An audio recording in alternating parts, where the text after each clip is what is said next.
Без уметност светот ќе нема никаква смисла. Како што на телото му требаат храна и вода за да преживее, така и душата има свои есенцијални потреби. Тоа најдобро го знаат и го чувствуваат уметниците, за кои што уметноста е начин на живот. Гостивар има свои приказни за уметноста, а токму една таква раскажуваме во ова издание на нашата емисија. Гостинка ни е Елизабета Наумческа, професорка по ликовна уметност, уметник, жена со стил, со многу позитивна енергија и навистина може да се каже дека жена која што зрачи светлина. Ви благодарам што ја прифативте поканата да бидете дел од нашата емисија. Благодарам за поканата. Да го започнеме за убавите зборови на почетокот на самата емисија. Сосема објективни зборови, не субјективно гледиште. Знам дека и вашите ученици и луѓето со кои што соработувате така ве доживуваат и се разбира оние кои што го познаваат и го следат вашето творештво. Елизабета, како и зошто уметноста стана дел од вашиот живот? Има ли одговор на тоа прашање? Одговорот многу тешко може да се најде. Како се започна? Кај мене се случуваше од помала возраст, уште од основно. На часовите по ликовно, некако самиот наставник кај мене забележа поинакво третирање на формата, поинакво комбинирање на боите. И често пати ми укажуваше на тоа. Неколку пати ме повика на разговор и вика: Елизабета, кај тебе гледам дека самиот начин на интерпретирање на овој реален свет е на начин кој многу ретко може да се забележи кај учениците на оваа возраст. По тоа укажување некако си следеа тие часови спонтано. Секако дека ми беше драго кога ќе бев пофалена, истакната. Доаѓа некаде крајот на основното образование и самиот наставник, односно наставничката, века: Елизабета, ајде, мислам дека си спремна да си ја пробаш среќата во уметничкото. И викам: ајде да поразговарам дома со моите. Разговараме и некако ние немавме до тогаш во фамилија некој што е близок со уметноста или се занимава со уметност, некој тип на уметност. И обично мајка ми вика: што сега, како, ајде да се распрашаме како оди таа работа. Вика: изненадена, нормално изненадена, првпат се случува нешто такво. Ајде да се распрашаме како оди таа работа, каде е тоа училиште. Добро, Скопје, средно уметничко, тогаш 2 август, денеска Лазар Личеновски. Се распрашавме, има приемен испит, бевме го посетивме училиштето, од управата бевме пречекани. Сите насоки што беа во врска со приемниот ни беа објаснети и термините, начинот на кој ќе се работи, време траење на самиот приемен испит. Добро. Дојде денот за приемниот испит. Така со мајка ми отидовме, тогаш не беше тоа толку често одење до Скопје како што е сега, значи се оди многу ретко за некој крупен настан, како повод и празник, семејна прослава или некој близок. И така го најдовме средно уметничко, малку задоцнивме на приемниот. Бев примена убаво. По насоките што претходно ни ги дадоа, си правев некои си такви вежби по дома. Беше поминато и приемен испит, беа истакнати резултатите. За моја среќа бев примена. Бев тогаш единствениот кандидат од овој регион во еден подолг временски период. Се запишав на одсекот сликарство, после тоа 4 годишно образование во средното уметничко, со многу настани, интересни, уметничкото и навистина на училиште. Сте биле дете, сте биле многу млада, дете излезена од Гостивар и веднаш во еден поинаков свет и специфично образование, затоа што не е како било кое. Тоа беше проблем за родителите. Значи тие секако во тој период малку беше потешко да се пушти женско дете во еден голем така свет, така наречен голем свет, еден голем град што како што спомнавте, навистина поинаку живее. Тоа движење, тие настани крупни што се среќаваат, беше тоа најголем проблем за мајка ми. За мене не е толку. Ние како деца на таа возраст не е толку сериозно ги сваќаме предизвиците. Нормално позрелиот човек поинаку размислува, потрагично ги сваќа тие. Па добро, среќа беше што јас толку носев памет во тоа време. Некако брзо се адаптирав на тој свет таму. Не беше проблем. Бевме добро прифатени од наставниците нашите професори. Многу полесно ми беше затоа што во тоа уметничко училиште има деца од секаде, значи не се деца од една средина. Така да ние повеќето во класот бевме, повеќе од пола бевме деца од страна, дојдени од периферија. Цела Македонија во мало. Македонија во едно. Тоа е вака глобално што би кажала околу тоа. После тоа, нели, завршиме матурата, таму се прослави се тоа. Понатаму како се одвиваше? Се запишав на факултетот за ликовна уметност, продолжив во истиот смер сликарство, чисто сликарство, има повеќе одсеци, тука има педагошки смер, има графика, скулптура, дизајн и така натаму. Продолжив во истиот смер, чисто сликарство, во класата на Радолип Анастасов. И тука деца повторно од повеќе места. Многу убави денови, специфичен факултет, нешто прекрасно, мислам. Студентите се радуваат кога завршуваат со студии, на другите факултети верувам почесто, некако кај нас немаше некоја радост. Завршуваме и ајде сега че... Не, некако ние бевме тажни што се разделуваме и што излегуваме од тој факултет. Немавме прослава. Не знам зошто. Не се организиравме. Едноставно така си се собравме на кафе муабет. Веројатно затоа што многу ни беше убаво на тој факултет. Да, и не се состоело само од учење и од книги, туку и од создавање. Настани, случки, се така што еден млад уметник може да го организира во тој период на студиите. Што го обликува младиот уметник? Затоа што едно еве позборувавме, нафрливме тема, кога си млад и кога си дете, како размислуваш и понатаму како што созреваш во животот. Кои совети вие ги добивавте од вашите професори и колку тоа ве оформи како уметник? Во текот на школувањето и на студиите ние секако одиме по некој план и програма. Мора, значи, некои работи, некои стандарди да се задоволат во текот на студирањето, но нашиот професор, многу ценен професор и пресреќна сум што бев во негова класа, значи една фантастична личност, како педагог, како психолог, како родител. Тој често не советуваше деца покрај ова што вие го поминувате како настава, што треба како стандард да се постигне, вие мора да размислувате за еден ваш стил на изразување. И секогаш се обидуваше некако да не остави самостојно да експериментираме во таа ликовна практика, за да можеме да се пронајдеме. Значи, секогаш ни велеше дека уметничкото дело има вредност многу поголема ако е посебно. Значи, не е копија на нешто што претходно се случува или се случувало. Точно дека ние тој строг академски реализам мора да го поминеме во текот на студирањето. Да се совладаат основите. Да се оставиме еден свој белег, еден акцент на нашето дело. Да не... Значи, кога ќе го погледнеш делото, без да прочиташ кој е авторот, треба да го препознаеш дека е тоа дело на Елизабета, на, не знам, уметник некој.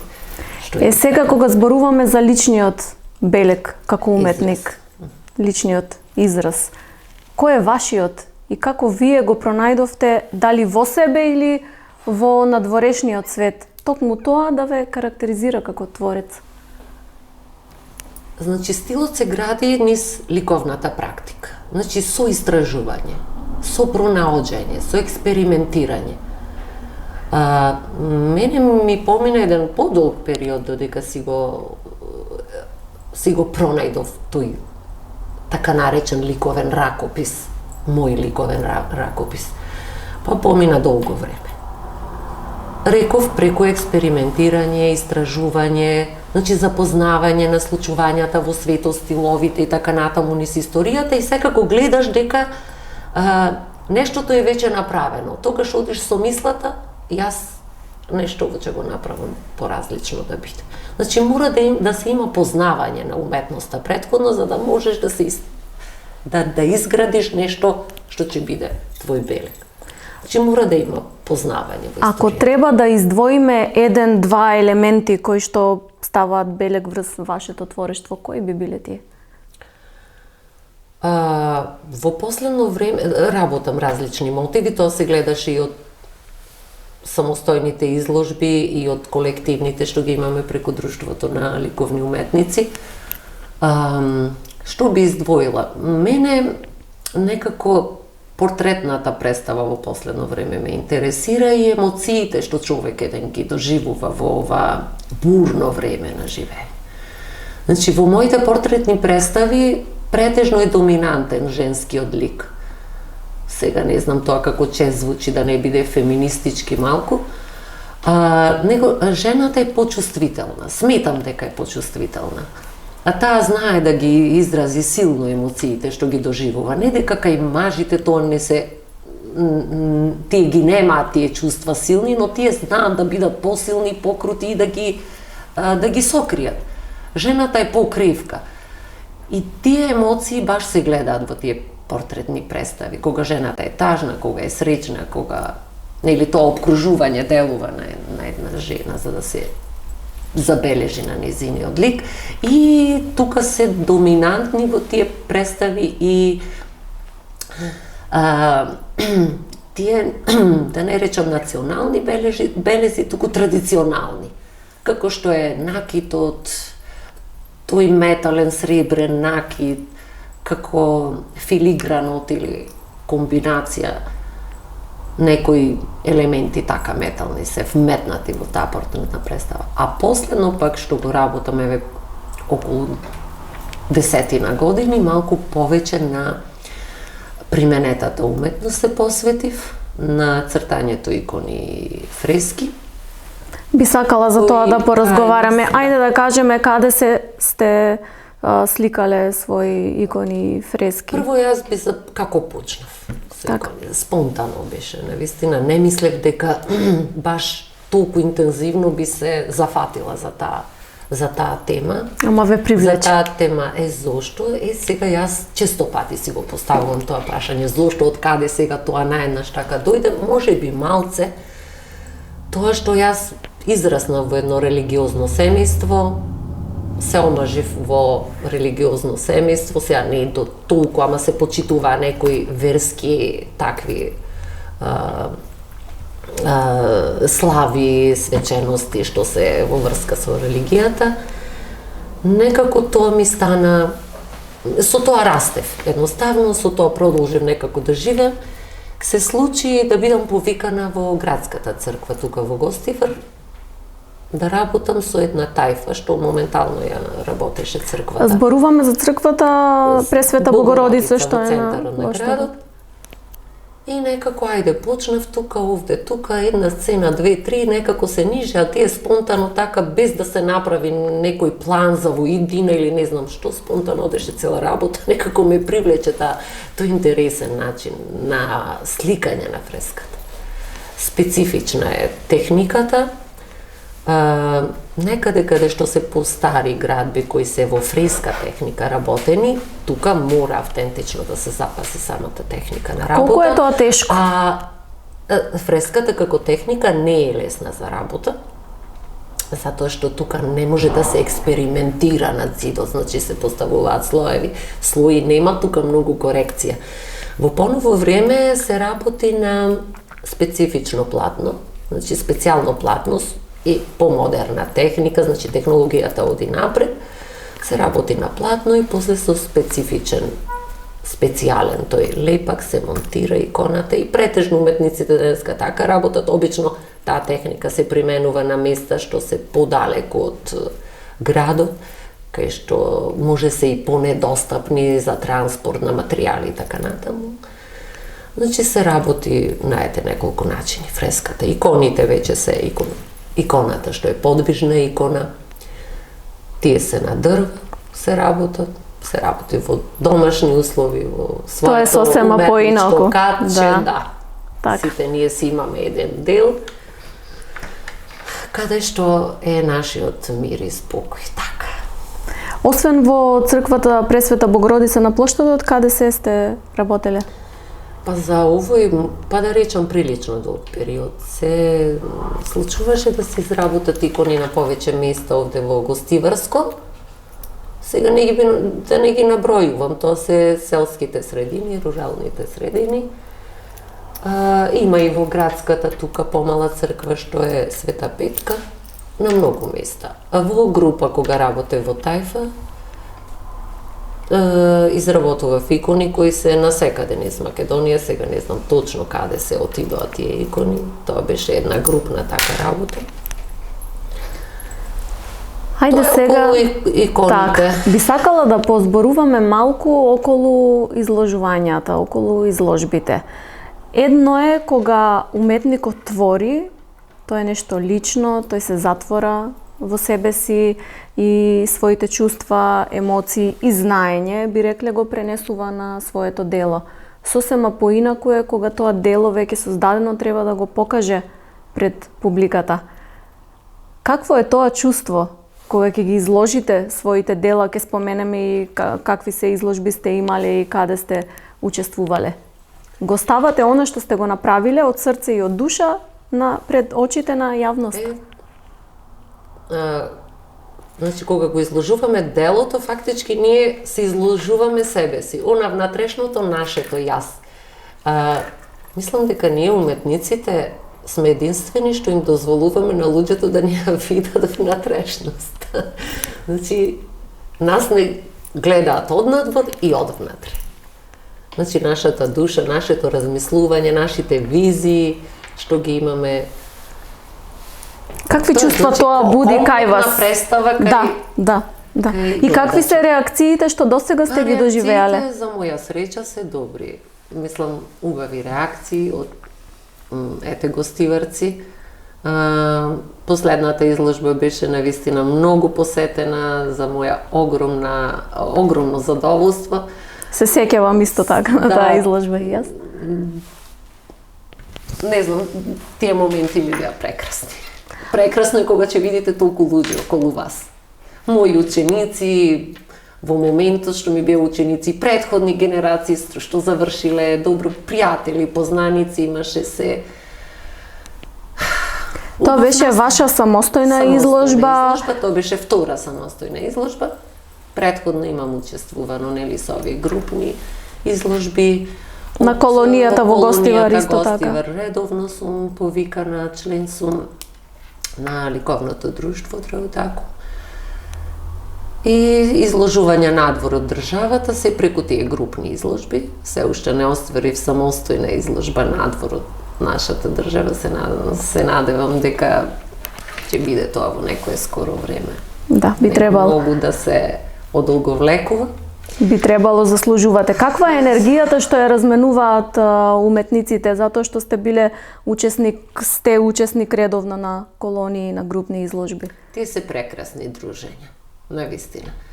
Луѓе што не одат со план во разговорот. Значи, едни спонтани, убави муабети, од секојдневни настани, од секојдневни случаи, од доживувања, од искуства во практиката, од посета на други места надвор од нашата земја. Прекрасни дружења. Прекрасни. Навистина имаме ние овде една група на уметници што се прекрасни личности прво. Прво прекрасни личности, прекрасни практичари во ликовната уметност. Така, за да биде човек уметник и уметничка душа, треба пред се да биде добар човек. Освен како уметник, Гостивар многу добро ве знае како професорка. Ве познаваат и ве ценат како професорка по ликовна уметност. Има едно такво мислење за мене. Јас не очекував толку дека така толку добро ќе ме доживее мојот град, затоа што јас сум малку построга во наставата. Што значи тоа построга во наставата? Сакам ред да има, значи сакам да се придржуваме кон сите тие планирања што се дадени, правиме ние измени, промени, адаптираме дел од програмата, пошто е ликовна практика, но сепак сакам да се има ред, сакам да се има дисциплина, сега не некоја си строга, ама да се знае кому каде е местото во текот на часот или надвор од часот. Педагошката работа не е толку лесна, ако сериозно се свати. Значи, ние сме воспитувачи, ние воспитуваме деца, ние образуваме деца. Треба да сме сериозни кон наставата. Благородна работа и многу одговорна, затоа што замислите вие, еден родител вас ви го дава најдрагото нешто, најскапоценото нешто што го има. И вие мора да бидете одговорни. Значи, вас ви го доверува своето дете за да вие го обликувате. Значи, е премногу сериозна работа. Не знам кој како ќе ја свати. Сакам тоа дете да има ред, сакам да има свој план, сакам да има своја визија. Значи, ние воспитуваме и образуваме.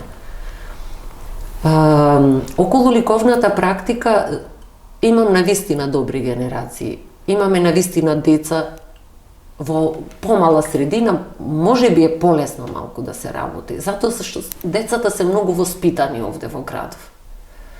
Се воспитани, тоа е убаво да се слушне. Одговорни, навистина. Се случуваат секакви работи во редовната настава, ајде сега сме онлайн настава, се случуваат секакви работи, но не се тие ништо толку многу страшно за да се направи, не знам каков неред или не знам што. Се почитуваме, взаемно почитување имаме со децата. Редовно се завршуваат вежбите, може да се случи, да се закасни, да се извини дете, се случува се во семејството, во средината. Значи, имам среќа што имам многу добри генерации. А како ги мотивирате вашите ученици да навлезат во светот на уметност? Истото мене ми се врти кога ја бев ученик. Значи, мене ми истакна мојот наставник. Значи, едноставно почна да ме насочува. На секој наставник му е, како да кажам, драго кога ќе види дека некој дете во неговата област, во неговиот предмет се истакнува. И некако, не дека другите ќе ги запоставиме, него едноставно на тоа дете му даваме ние воннаставни активности, значи се случува по училиштата да се организираат такви настани, да се работи дел од интериерот на училиштето, да се работи на некој друг проект. Значи имам ученици кои почна преку друштва и не знам какви овие семинари да почнува самостојно да си излагаат своји слики. Значи, малку тие ученици што веќе ја сакаат уметноста и планираат се, планирање нормално, некој си план имаме во живота да се занимаваат со таа креативна работа, малку ги внесуваме и како управи во училиштата. Јас сум во 4 училишта, сега не можам да издвоам некој училиште затоа што навистина не може да се издвои. Управата помага тука, ние наставниците сите, класните даваат поддршка, другите предмети, значи не може да се случи не го пуштам детето од мој час затоа што таму треба да црта. Значи не се случуваат такви нешта. Ние навистина во 4 колективи имам поддршка од моите колеги за било што да се работи во врска со уметност или таа ликовна практика. Значи секогаш се помагаме така. Во училиштата во кои што работите има и подзидовите, имате дела кои што ги создавате заедно со вашите ученици и тоа е веројатно еден мотив. Кои сака да ги прошира знаењата во таа ликовна практика. Се случува, во сите училишта по нешто се има сработено. И не е тоа од сега, значи од секогаш. Јас сум веќе 20 години во настава, од секогаш по нешто се работело. Посебно кога доаѓа крај на учебна година, кога зборувам за редовна настава, ние со учениците правиме годишни изложби во училиштето, кога е одбележување на празници, настани некои такви обавезно се изложуваат нивните дела, па имаме пофалени ученици, така. Веројатно тоа им е поттик за понатаму да работат. Секако. Да. Ете и со помалите во основното училиште, со средниве веќе се тие големи дечки, тие многу се посериозни во работата. Не дека малите не се, но тие се уште плашливо, така грижливо, кога ќе им покажеш зид, деца треба овде да се нацрти, и тие некако се плашат да почнат, затоа што хартијата трпи се. Ама јас сум тука до нив, значи работиме тимски. Почесто со укажување ги оставам сами да си ја стекнат таа практика. Имаме сосема поинаков тек на наставата оваа година заради состојбите со коронавирусот. Како го доживувате тој начин на работа? Може ли да се воспостави една комуникација каква што треба да биде во делот на ликовната уметност преку онлайн настава? Потешко. Значи, практична работа е во прашање. Кога доаѓа теоретскиот дел од предметот, затоа што не е практичен и теоретски, не е проблем. Тоа како секој друг теоретски предмет ќе се заврши. Кога доаѓа практичниот дел, е потешко. Но круто, за среќа, навистина. Да, за среќа. Имаме навистина многу добри деца во градов. Еве досега се што е дадено, како 6-та, 7-ма вежба, ние почнавме нели со задоцнување на учебната година, почнавме од 1 октомври. Успеваат.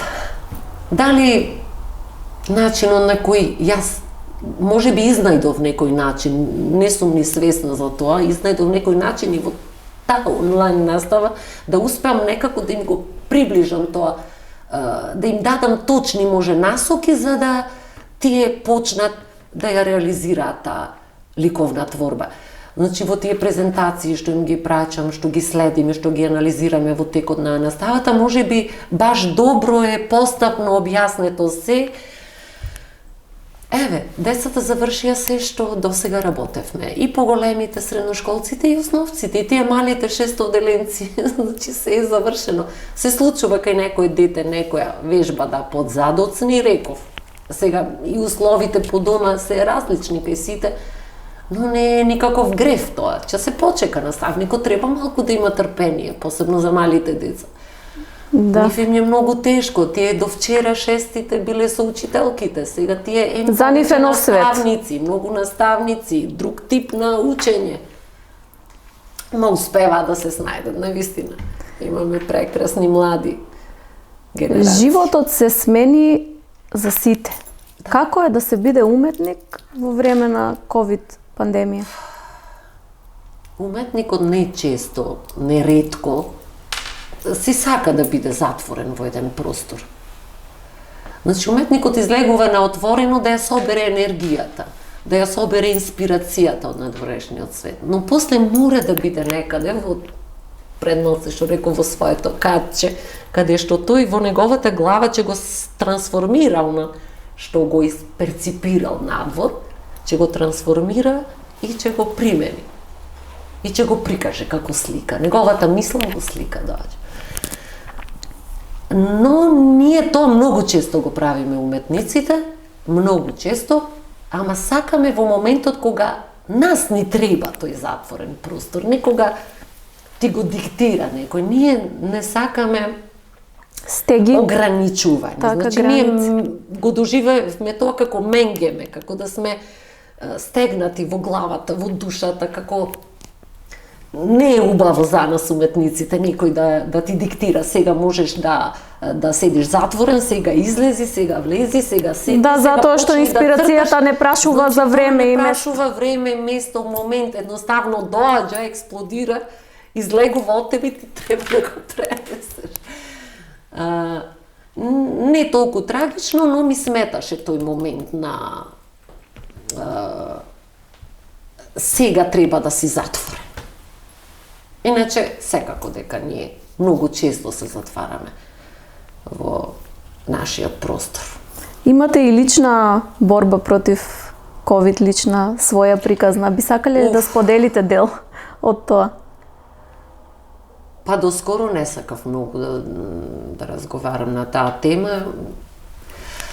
Па сега не знам колку лесно поминав или тешко, ама некако многу долго таа борба ми траеше. Сега веќе се чувствувам многу посилна. Некако тие тешкоти ги почувствував после 14-тиот ден. Значи, додека јас првите денови е најстрашен вирусот, тогаш ти го дроби телото, едноставно ти го снеможува, што би рекле постарите, јас тој период го поминав некако многу лесно. После некаде 13-14 ден ја почнав да чувствувам огромна слабост. Тоа беше моментот што мене ми беше најтежок. Прво бев физички исцрпена, емотивно некако многу паднав. Но кога со тек на време, нели, семејството ми е тука, пријатели, значи викаат старите, Господ никого да не го остави без пријатели. Пријатели, роднини, навистина, за моја среќа ги имам. Нека ми се здрави и живи. Нека се здрави и живи, да. Секому нека даде Господ самоубавина. Ми беа покрај мене често, значи се случуваше да му абетиме по сати.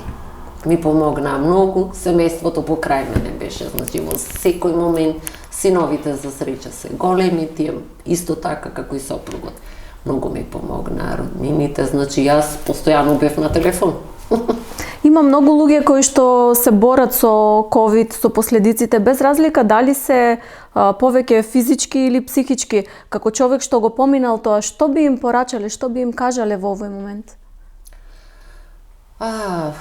Човек некогаш е многу кревок, некогаш е многу силен. Значи, јунаштвото се гледа во мак. Бидете јунаци, чувајте се. Немојте да се предадете на вирусот, тој тоа го чека. Многу убава порака. Да. Сега би сакала малку, затоа што кога зборувавме за мотивите и за творештвото и за уметноста, кажавте дека жените имаат нешто специфично во себе и многу повеќе ги искажуваат своите емоции, она што го чувствуваат и она што го гледаат. Вие сте жена со изграден стил.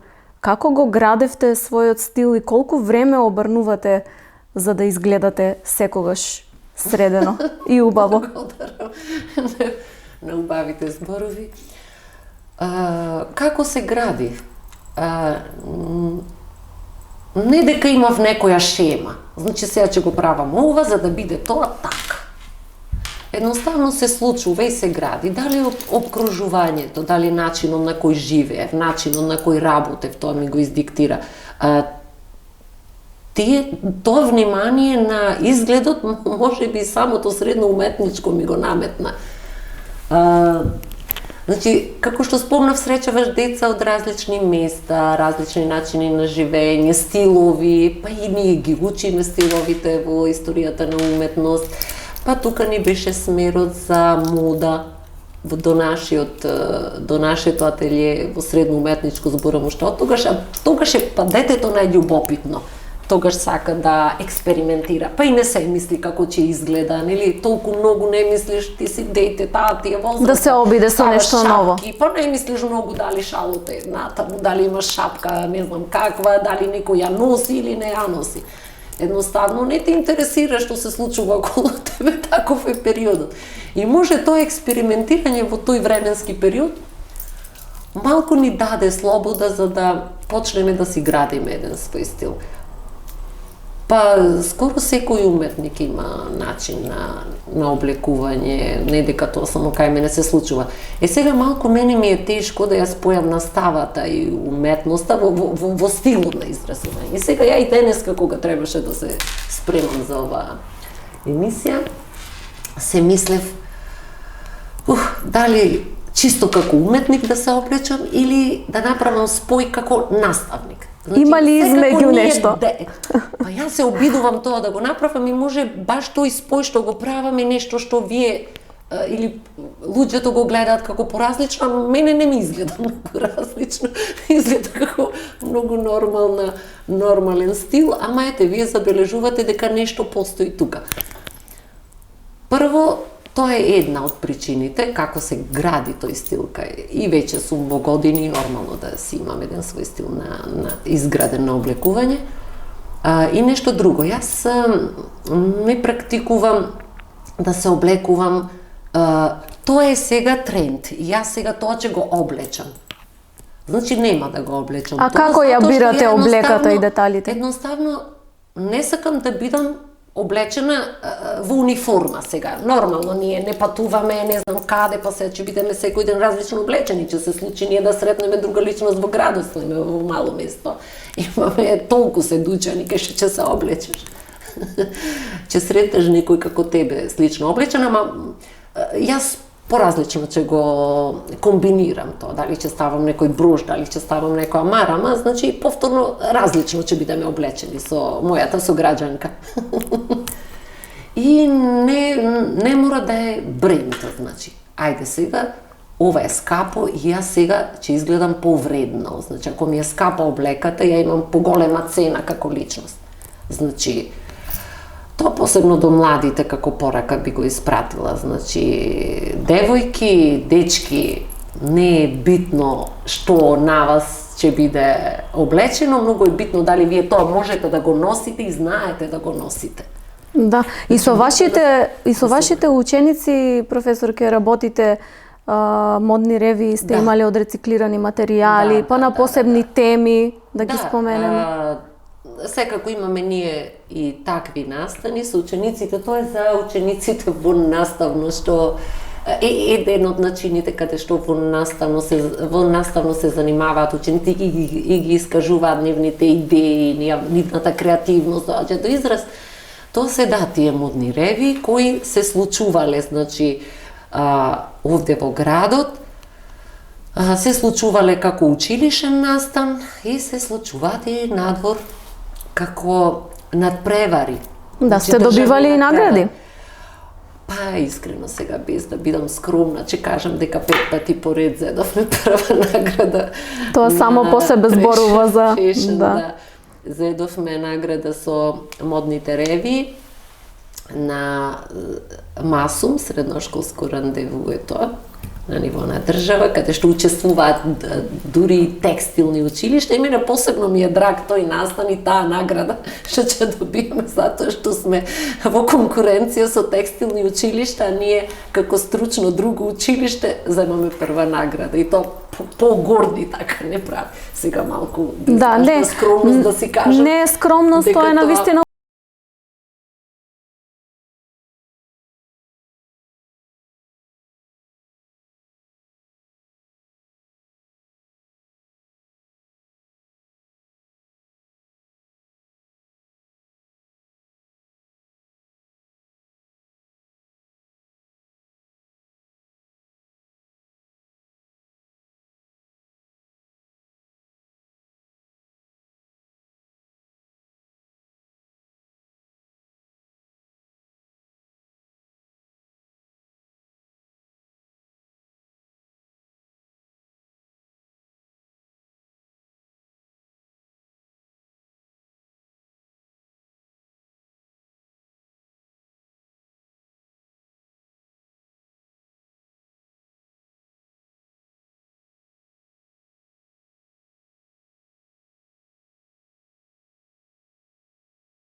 прави горда на моите ученици што не знам во колкав број 1000 деца, па од 1000 ќе најдам 12. Туку се Сите многу работат. мала бројка на деца, едноставно нив ги правиш манекенки, тие земат прва награда. Исто гордост ги носат моделите и со леснотија ги Значи, презентираат. Претежно се тие работи од материјал што се рециклира, реупотреба. Со тоа ние и друга порака праќаме до младите, дека да се зачува и средината, да се реупотреби она што е отпад, да се рециклира. Значи, имаме така повеќе работи што треба да ги научиме покрај таа естетика, значи гледано од ликовен аспект и другата страна на тој настан. Елизабета, емисијата ни се вика Приказни од Гостивар. Разговорот би го завршиле со прашањето кој е вашето омилено катче од Гостивар, зборуваме надвор од домот. Моето катче за инспирација, да не? Да. Инспирацијата, од каде ја црпам инспирацијата. Па нема да излажам ако кажам дека и учениците ме инспирираат, затоа што јас сум многу долго во настава, сега долго. Па 20 години не се ни малце. Ме инспирираат и тие. Како што минуваат годините, тие се и мојата радост. Среќна сум во настава, сакам да ги гледам децата. Сакам да разменуваме мисли, идеи, да се советуваме. Секако дека инспирација и волја за работа ми се и моите колеги. Јас многу убаво си поминувам со сите 4 колективи. Господ така сака. Има многу пријатели, многу познаници, секако на прво место и семејството. Ме инспирира се околу мене. Начинот на кој листовите паѓаат, да речеме, покрај паркот денеска кога поминував за да ја снимиме емисијата. Интересно е тоа, сонцето како зрачи, како продира низ крошните, како паѓа. Значи, ние сите исто гледаме.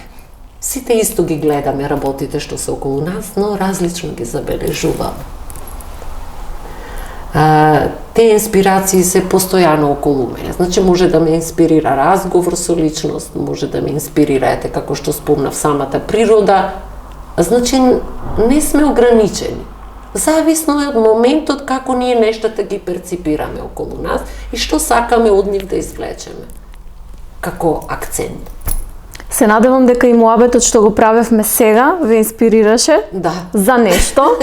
А што ќе биде, ќе видиме понатаку. Секако и еден убав збор во текот на денот може да биде голема инспирација за еден автор. Многу ви благодарам на разговорот. Верувам дека имаш уште многу работи што треба да се кажат. Еден уметник, башка наставник. Да, ќе се гледаме и во други прилики. Ќе ми биде огромно задоволство. Навистина ви благодарам за поканата. Секако дека ова дел од мојата приказна има многу работи што треба да се кажат околу наставата, околу уметноста. Тоа е остануваме, дека е накратко. Остануваме да соработуваме сето она што треба да се покаже и прикаже пред јавноста. Секако со огромно задоволство повторно би се сретнала со вас. Благодарам уште еднаш. Почитувани гледачи. Вам ви благодариме на вниманието со позитивна енергија и порака да го чувате своето здравје и да ја негувате и сакате уметноста, ве испраќаме од Гостивар.